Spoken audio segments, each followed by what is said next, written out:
a British computer scientist began pondering the question, can machines think? Where AI can create new content from scratch. It's a man who unlocked the secrets of Enigma and played a pivotal role in turning the tide of World War II. Someone will bully you if you give them the satisfaction of bullying them. The general public has been using AI for quite some time without even realizing it. Like a sneaky AI reaching that level of self-awareness and deciding humans are obsolete.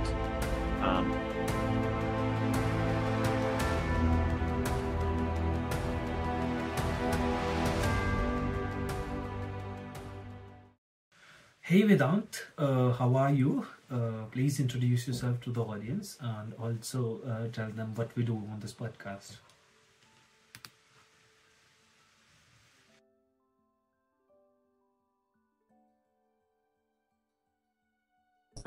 Hey everyone, my name is Vedant, and I am a strong advocate for India working towards its progress and development. And on this podcast, we dive into fascinating topics from the latest tech trends to the people shaping our world by blending engaging storytelling with insightful analyses. We aim to make complex concepts accessible to all. So sit back, relax, and join us on this journey of discovery. That's great, Vedant. As you told, we dive deep into complex concepts. So for today's topic, let's set the base for the audience. So firstly, tell us the history of AI, the whole story, how AI started, who invented it, how it it has come so far where we are doing generative AI. Explain the milestones in between the AI, how it got here, and that's pretty much it. Please tell us the story of AI. AI story is like a thrilling sci-fi movie full of twists, turns, and brilliant minds. Strap in and let's dive into the AI timeline. Firstly, it all started in the early 1900s when a bunch of clever folks like Alan Turing, a British computer scientist, began pondering the question, can machines think? This was the genesis of the AI concept. Secondly, in the 1950s, things got real. The Dartmouth Summer Research Project on Artificial Intelligence brought together some of the brightest minds of the time, and they coined the term artificial intelligence. These pioneers kicked off a wave of research and development that would change the world forever.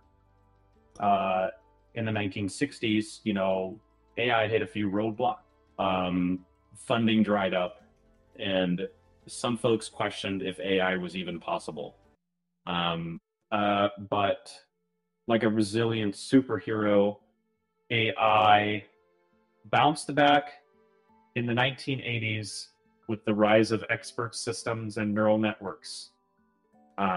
These systems could tackle specific problems and learn from data, laying the foundation for today's AI marvels. The 2000s witnessed a massive surge in AI's capabilities. We saw self-driving cars, facial recognition, and even AI-powered art and music. And now in the 2020s, we're on the cusp of a generative AI revolution where AI can create new content from scratch. It's been a wild ride, and we're just getting started. AI's story is still unfolding, and who knows what amazing things we'll see in the future. Yeah, that's great, Vedant. You explained it really well, like how Alan Turing started it all. Alan Turing is one of my role models. After watching the movie Imitation Game, I remember how happy I was, and I wanted to pursue AI for sure. That time, I was like, okay, this is the field for me, because I could, resonate with Alan Turing a lot. So, can we also have a deep dive into his story, how he helped, England won the World War II. So, please tell us the whole story of Alan Turing. Hold on to your hats. We're diving into the captivating tale of Alan Turing, the man who unlocked the secrets of Enigma and played a pivotal role in turning the tide of World War II. Picture this, it's the 1940s and Europe is engulfed in the throes of war. Winston Churchill, in his iconic cigar chomping style, paces the corridors of power, desperately seeking a way to crack the impenetrable German Enigma code. Enter Alan Turing, a brilliant young mathematician with a peculiar passion for puzzles. Now, Turing wasn't your average codebreaker. He was a maverick, a rule breaker, and a genius who fought outside the box. Imagine him, hair tousled, eyes gleaming with excitement, hunched over a table covered in cryptic messages, hair tousled, eyes gleaming with excitement, hunched over a table covered in cryptic messages, determined to unravel the secrets of the Enigma machine. And unravel them, he did, by sheer brilliance and relentless perseverance. Turing cracked the code, tipping the balance of the war in favor of the Allies. But Turing's story doesn't end there. After the war, he continued to push the boundaries of science and technology, becoming a pioneer in the field of artificial intelligence. He envisioned machines that could think, learn, and solve complex problems. A concept that was as thrilling as it was terrifying. Yet, despite his contributions to the war effort and his groundbreaking work in AI, Turing faced immense personal struggle in a time when societal norms were rigid and unforgiving. He was persecuted for his homosexuality. The treatment he received was nothing short of cruel and unjust, leading him to take his own life at the young age of 41. Today, we remember Alan Turing not only for his brilliance, but also for his resilience in the face of adversity. He remains an icon, a symbol of the power of the human spirit and the relentless pursuit of knowledge in the organs of being. His story is a reminder that even in the darkest of times, there are those who shine their light, illuminating the path for generation. Yeah, Alan Turing was such a great person. Actually, three things inspired me the most. One, he cracked Enigma. Two, the way he looked at bullies. And three, how he gave the Turing test. Can you please explain these three in very short? Okay, well, you explained only to the Enigma and the Turing test, how he cracked, and what was Enigma machine, how he cracked, and how he gave the Turing test. And I'll explain the how he handles bullies, because that's one of my favorite parts. Well, Turing said the most important line I see in his life was he said that someone will bully you if you give them the satisfaction of someone will bully you if you give them the satisfaction of if someone is trying to bully you and you are letting them bully, you are giving them the satisfaction that they are bullying you, they will bully you forever. But if you take out that satisfaction from there, like if someone is trying to beat you and you are not shouting for help, you are just staying there like a dead person, they won't bully you because they won't get that satisfaction from there. So that was the one part, but that I wanted to explain. But now you please explain what was Enigma machine first, and to what was the Turing test that he gave. Firstly, let's crack the Enigma machine, shall we? Picture this, the Enigma machine, a complex cipher device used by the Nazis in World War II, was like a secret code-making factory. It was a beast of a machine with rotors, plugs, and a reflector, all working together to scramble messages into an unbreakable puzzle. But Turing, being the genius that he was, didn't back down from the challenge. He assembled a team of brilliant minds and embarked on a mission to crack the Enigma code. They worked day and night analyzing intercepted messages, searching for patterns, and using their mathematical prowess to unravel the Nazis' secret communication system. And guess what? They did it. Turing and his team managed to crack the Enigma code, delivering a major blow to the Nazis' war efforts. It's like they gave Hitler a big thumbs down and said, "Nice try, but we've got this." Now, let's talk about the Turing test, shall we? This test is like a game of, can you tell if I'm a human between a human and a machine? The machine tries to convince the human that it's a real person by engaging in a conversation. If the human can't tell the difference between the machine and a real human, then the machine passes the Turing test. Turing proposed this test as a way to measure a machine's intelligence. He believed that if a machine could fool a human into thinking it was human, then it could be considered intelligent. It's like a robot trying to blend in with the humans, and if it succeeds, it gets a gold star. Yeah, that's great. What do you think? Have we passed the Turing test yet? Now let's come to the second part of our podcast, that is discussing the latest things that are happening in the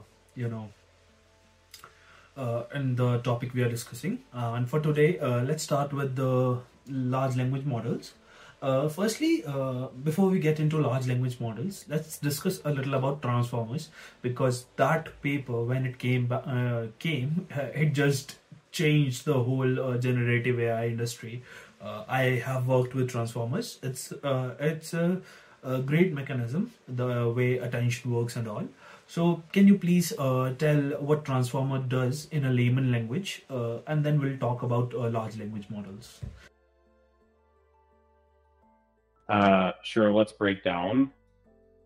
Transformers in layman's terms.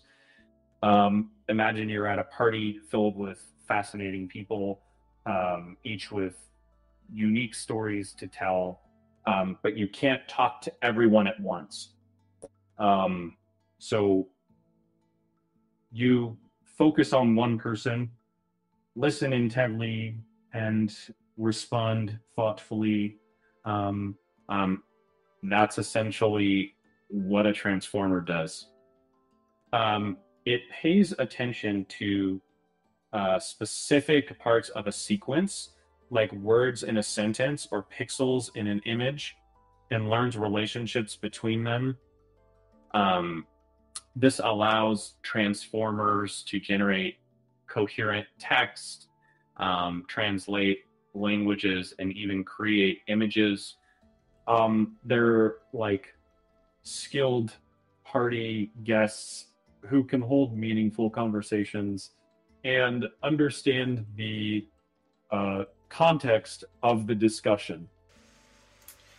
Well, this party analogy is really good. I think I'll use it a lot in my future conversations where I have to explain Transformers, because Transformers is something in which you gotta, you know, uh, it's like you said, you have to remember only the important part of an image, and you can forget about the not so important part of an image in the context of image, or as you told, in a party you have to remember only the important conversations that you had. So that's great. So, Vedant, now let's talk about LLMs, the new thing that is helping us all today. Large language models, they are what they are, how they work, and please explain a little about Chat GPT-4, Google's Gemini, or Gork, how they work, a little bit of story behind them, and how they are different from the voice assistants on a phone like Google Assistant or Apple Siri. How they are different from them, that we are using, because we are using Google Assistant for like a decade, and LLMs are new things. So what's the difference between them? What makes LLMs better? Well, LLMs, short for large language models, are the new talk of the town in the AI world. And the idea of the measure, remove, processing machine, that can really revolutionize media. Firstly, how do they work? Well,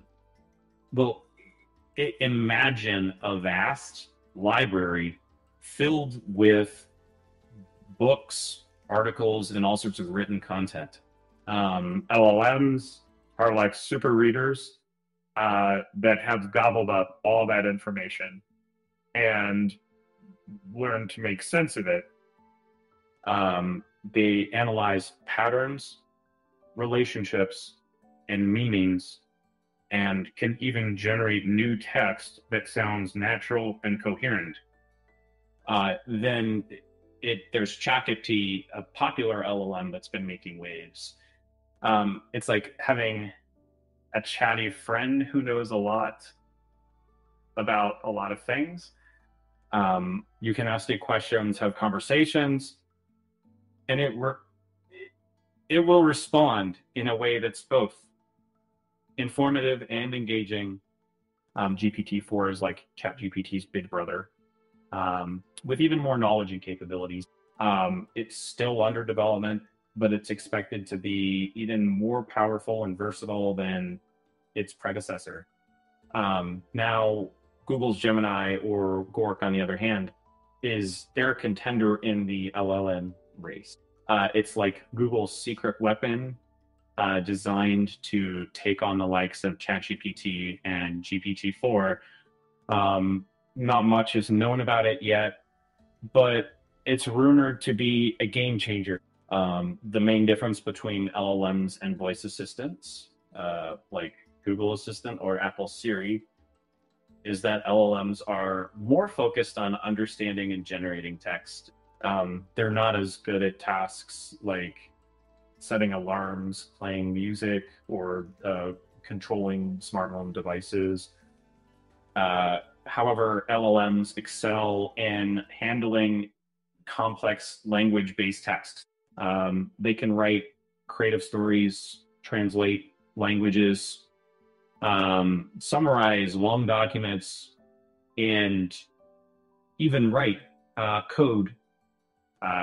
They're like the Swiss Army knives of the AI world, with a wide range of capabilities. So there you have it. LLMs are the new kids on the block, pushing the boundaries of what AI can do with language. They're not just better versions of voice assistants. They're a whole new breed of AI that's set to revolutionize the way we interact with technology.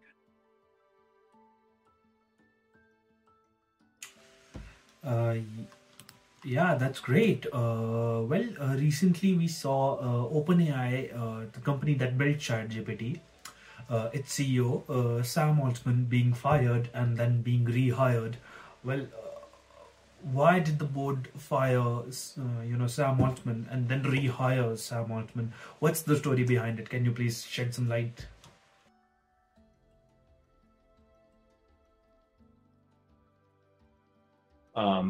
Well, the story of Sam Altman, the CEO of OpenAI, is like a roller coaster ride, full of twists and turns. Firstly, Sam had a vision to transform OpenAI from a nonprofit AI research company into a for-profit business, building groundbreaking AI tools and products. However, some board members worried about the potential risks and ethical implications of powerful AI in the wrong hands. Um, this caused a clash between Sam and the board, uh, leading to his initial firing. Secondly, after Sam's firing, there was an uproar in the AI community and among OpenAI employees who expressed their support for Sam's leadership and vision. Many saw his firing as a setback for AI innovation and progress. Thirdly, the board realized that Sam's expertise and vision were crucial for OpenAI's success. They also recognized the need to address the concerns about AI risks and ethics more effectively. To kind of, after intense discussions and negotiations, the board decided to reinstate Sam as CEO. Imagine it like a movie scene where Sam, having been fired, dramatically returns to OpenAI headquarters. The employees erupt in cheers, and Sam delivers an inspiring speech about the transformative power of AI and the responsibility that comes with it. Ultimately, Sam's reinstatement showed that even in the rapidly evolving world of AI, human leadership, vision, and values still play a vital role in shaping the future of technology. Yeah, that's good, but I think that Sam's ambitions also had a role in getting him fired because uh, OpenAI's board doesn't wanted too much rapid growth in the in the space. So, what do you think about this? Like peoples and organizations like deep learning.ai, they are making so many courses about deep learning and getting so many people ready to use develop deep learning based solutions. What do you think?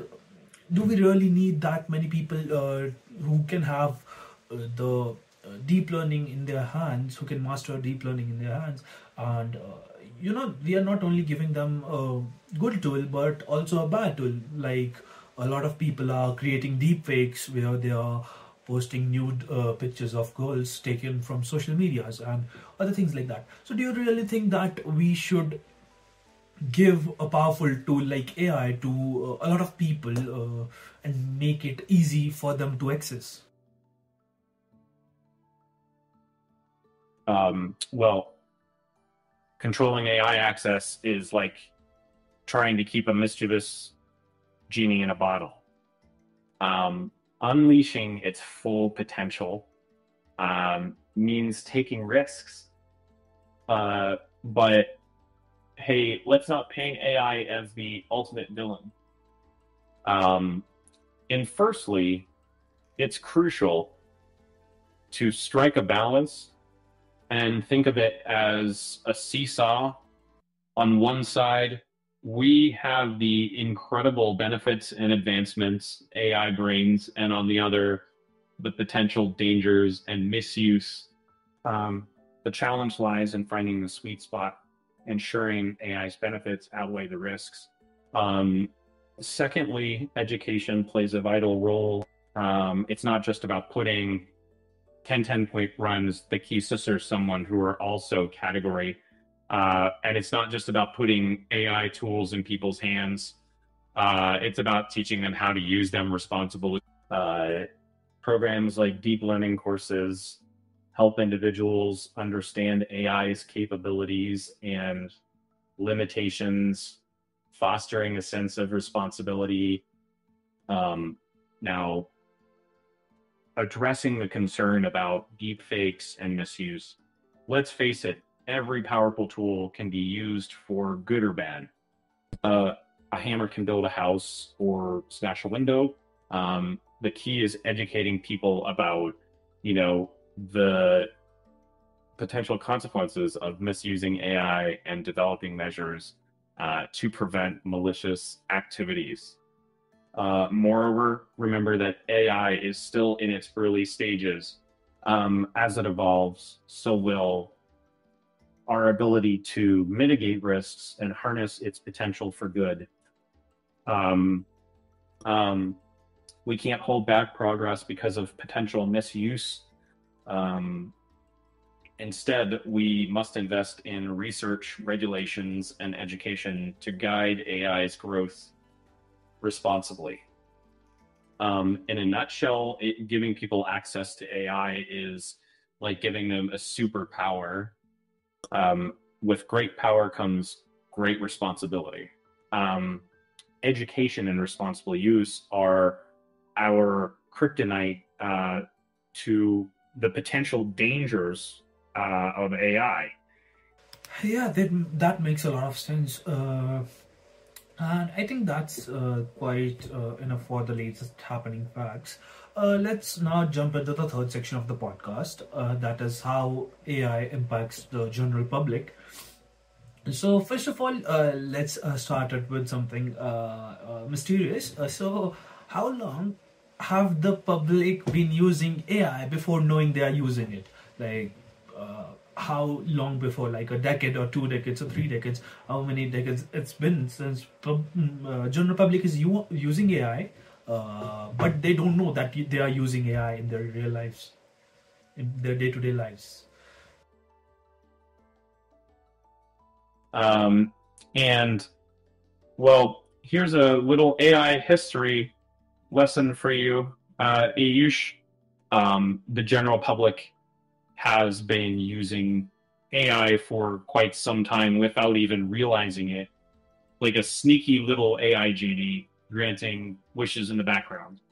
Uh, Firstly, let's go back to the early days of AI around the 1980s. Remember those text-based adventure games where you typed commands like go north or open door?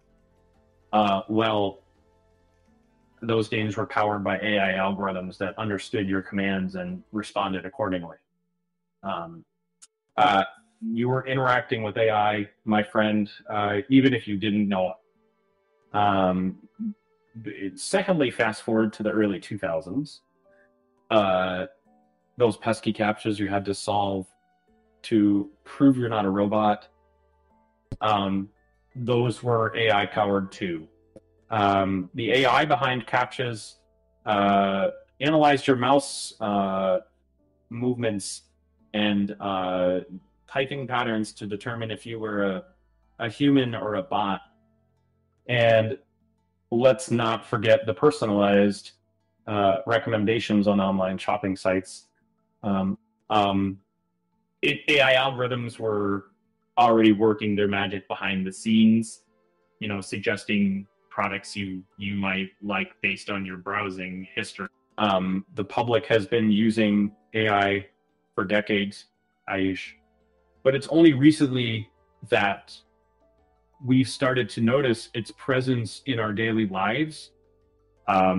We've become accustomed to the convenience it brings, like magic wands, waving away the complexities of everyday tasks. Now, we can't imagine life without AI, can we? Yeah, that's pretty fascinating, Vedant. I didn't knew that those games were. I knew about the capture and all, but I didn't knew about those games that were using things. I was like, they were using open door. That was the only thing. But you I was like, they were comparing two strings, but I didn't knew that they were using actually AI algorithms to solve those things. That's great. Now that you have told us that we have been using AI without knowing it, now that we know that we have AI, something called AI, how can we use it in our day-to-day lives?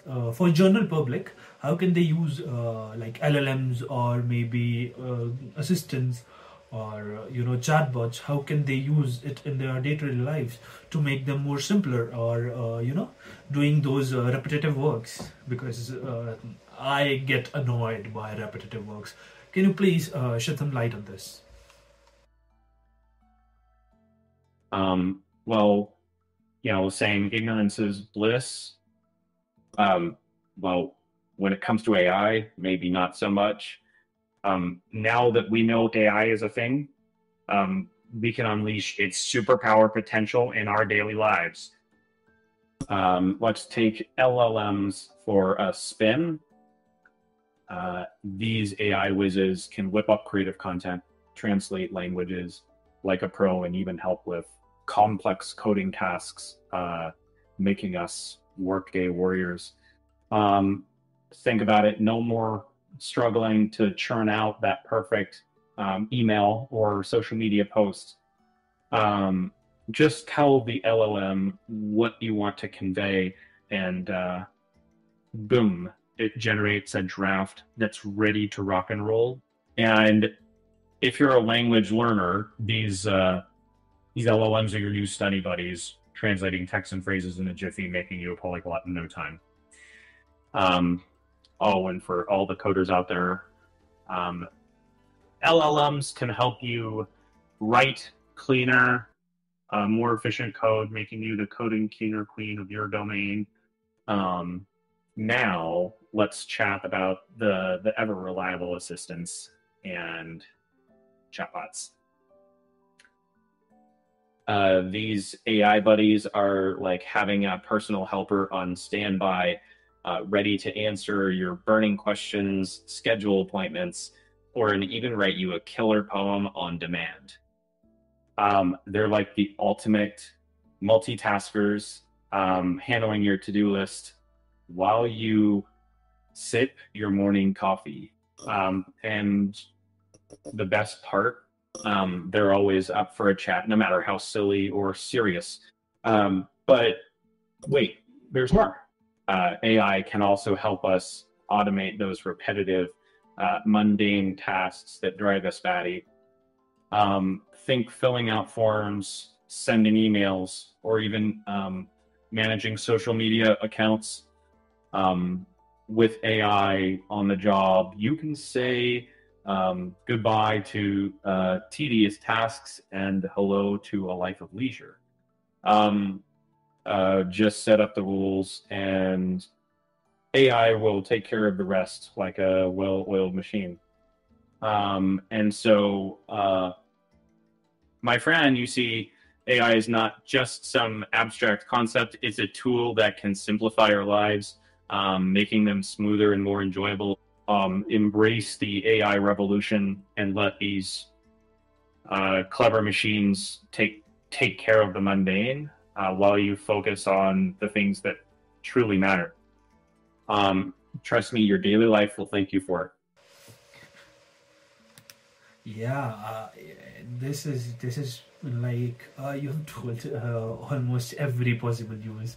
Well, not almost every possible use, but a good amount of usage for general public to use it. Now, speaking of general public, I don't know why people are so afraid of losing their jobs to AI. Please explain this to me. And I don't know why people are not thinking of reskilling. So please give some pointers to help people reskill, or even how they can use AI to keep their jobs.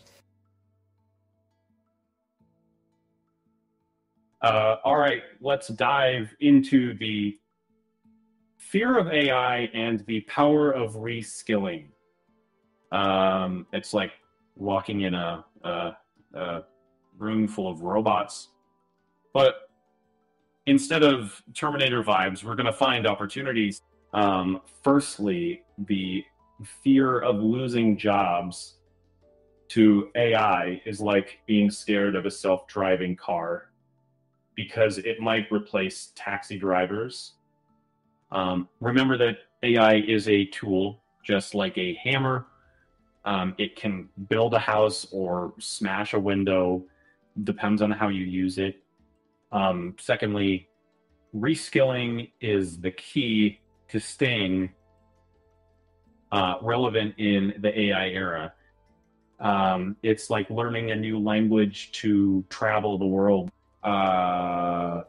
With AI by our side, we can explore new skills and find jobs that work with AI instead of being replaced by it. Pointers on reskilling: identify transferable skills.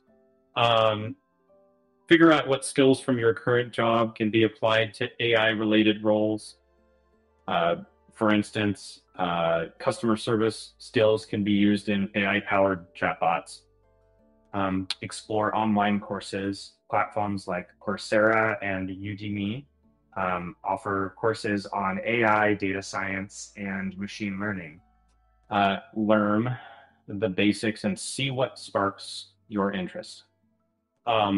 Our network with AI experts attend meetups, conferences, or join online communities to connect with people working in AI. They can provide valuable insights and advice. Practice, experiment with AI tools, build personal projects, and showcase your skills on platforms like GitHub.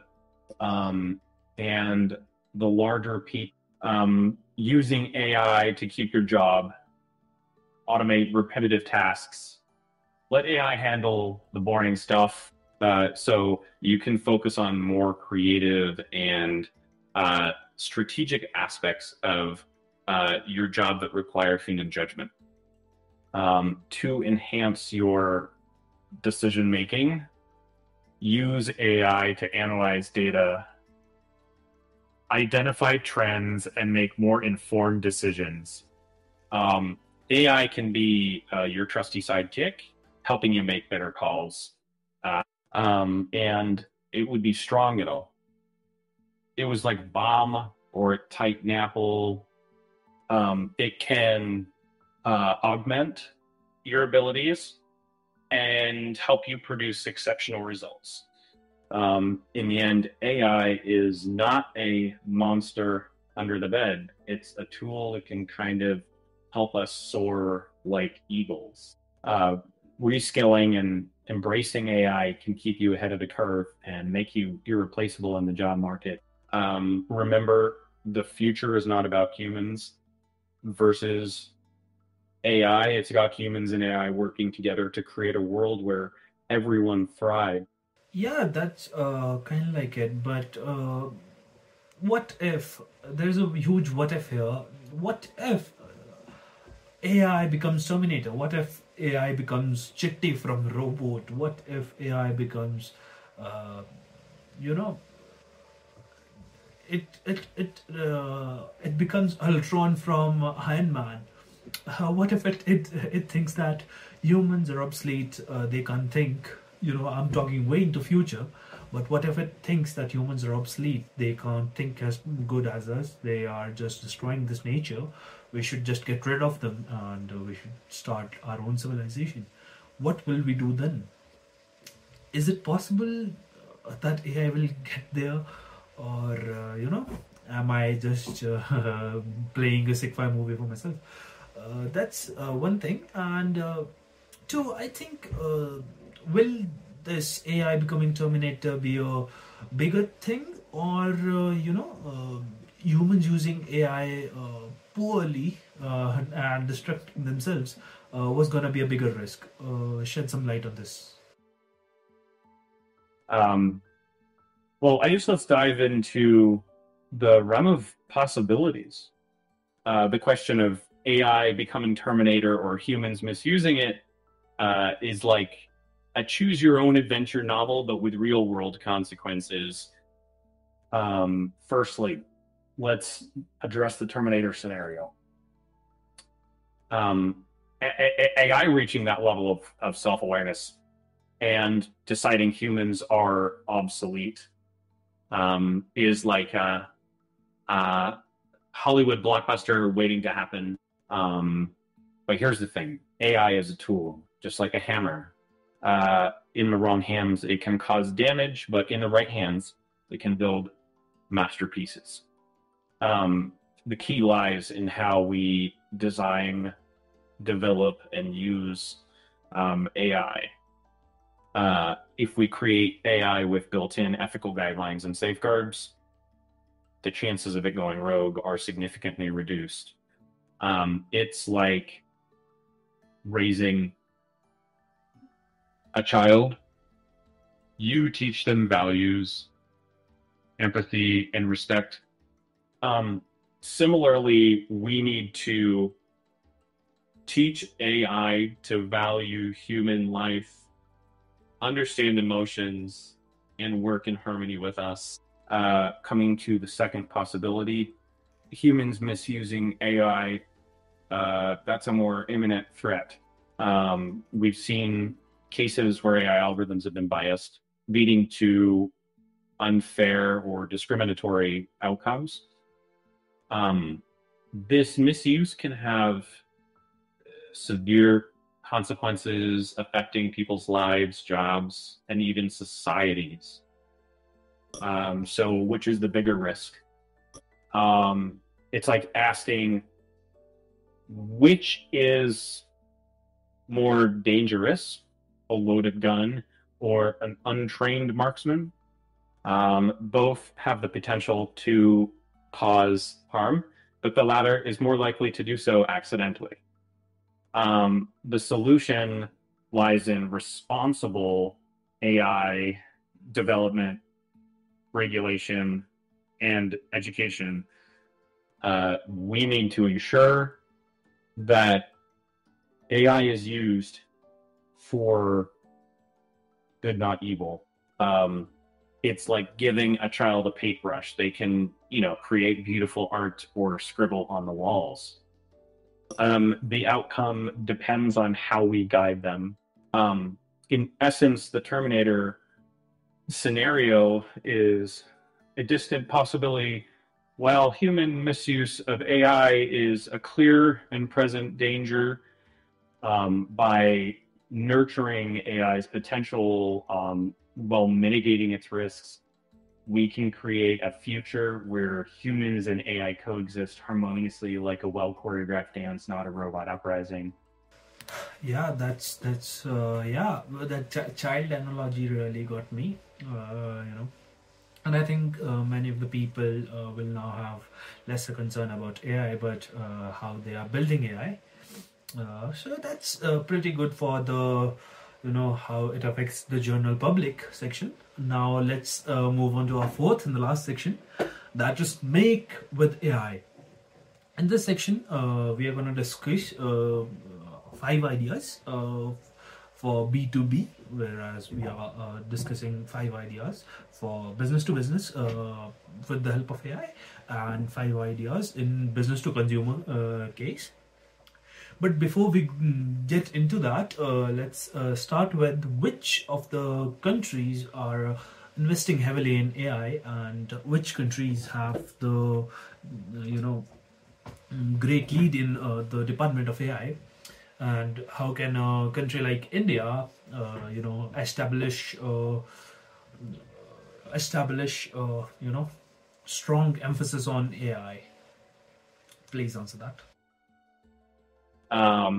Sure. Let's dive into the world of AI investment and leadership. And which countries are investing heavily in AI?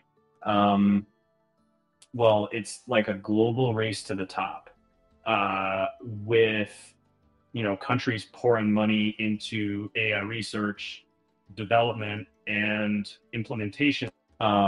China is leading the pack, investing heavily in AI across various sectors, from healthcare to manufacturing. The United States is also a major player, with tech giants like Google, Amazon, and Microsoft driving AI innovation.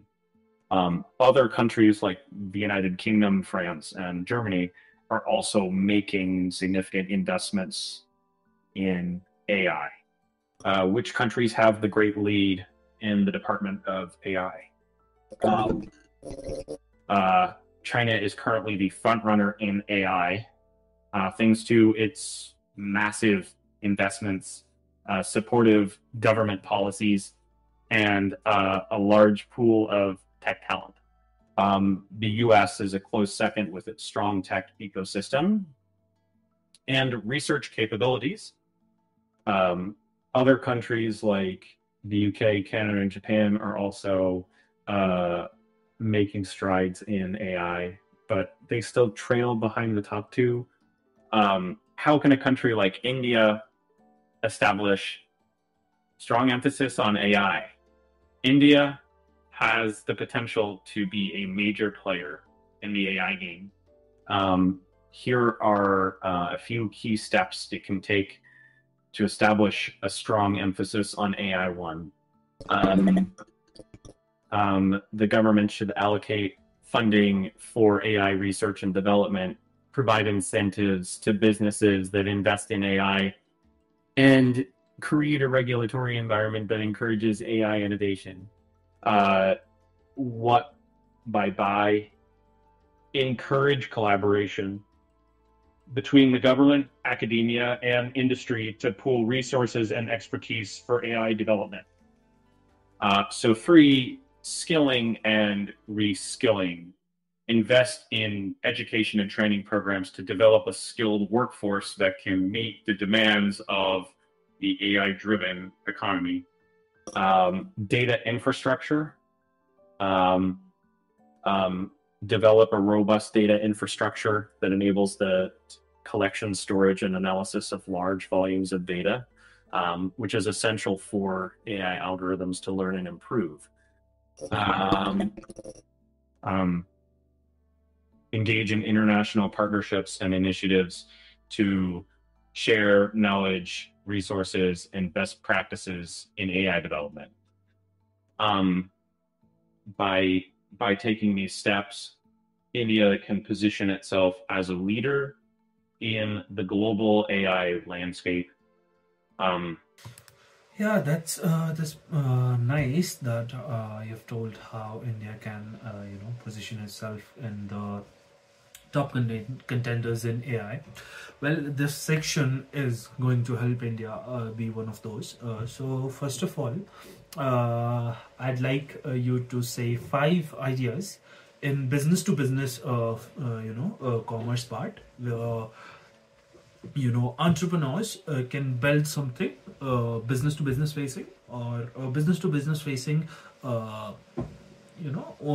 owner, someone who is serving another business, can use AI to use some sort of AI to ease up the workforce, or maybe the entrepreneur can build something new in that section, the B2B. Give 5 ideas for the same.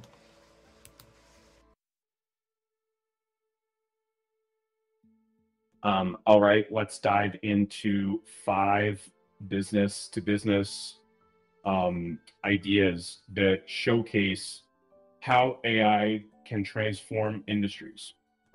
Firstly, imagine this. A construction company uses AI-powered drones to inspect bridges and buildings. This tech-savvy drone can identify structural issues with precision, avoiding the need for risky human inspections. Talk about safety and efficiency in one package. And maybe M7 and SITs An AI-driven platform can analyze electronic health records, helping doctors diagnose diseases earlier and more accurately. This means quicker treatment and better patient outcomes, all thanks to AI's eagle eyes. Thirdly, for our manufacturing enthusiasts, AI-powered robots can work alongside human workers performing repetitive tasks with superhuman precision. This dynamic duo can boost productivity and quality while creating a safer work environment. Fourthly, let's revolutionize customer service. An AI-powered chatbot can provide 24/7 customer support, answering queries, resolving issues, and even making recommendations. This means happier customers and reduced costs for businesses. And lastly, for our finance crews, AI-powered algorithms can analyze financial data, predict market trends, and make investment recommendations. This tech-savvy assistant can help businesses make, smarter financial decisions and stay ahead of the curve. These are just a few ideas to get the ball rolling. The possibilities for AI in the business-to-business sector are endless, and it's up to entrepreneurs to seize these opportunities and create innovative solutions that drive progress. Great. You have told some great insights about AI today. You have shared some stories and how we can reskill ourselves for the betterment of the future generations. That's. Thank you for being such a nice guest and coming to the podcast. Soon we'll shoot the next one. Up until then, have a great time. Well, Ayush, it's been an absolute pleasure gracing your podcast with my humble presence. The journey of AI is like a thrilling roller coaster ride, and I'm excited to be a part of it. It's not just about the technology, it's about the impact it has on our lives. As we keep rescaling ourselves, let's remember that AI is a tool, and like any tool, it's up to us to use it responsibly and ethically. Until next time, keep exploring, keep learning, and keep making the world a better place with AI.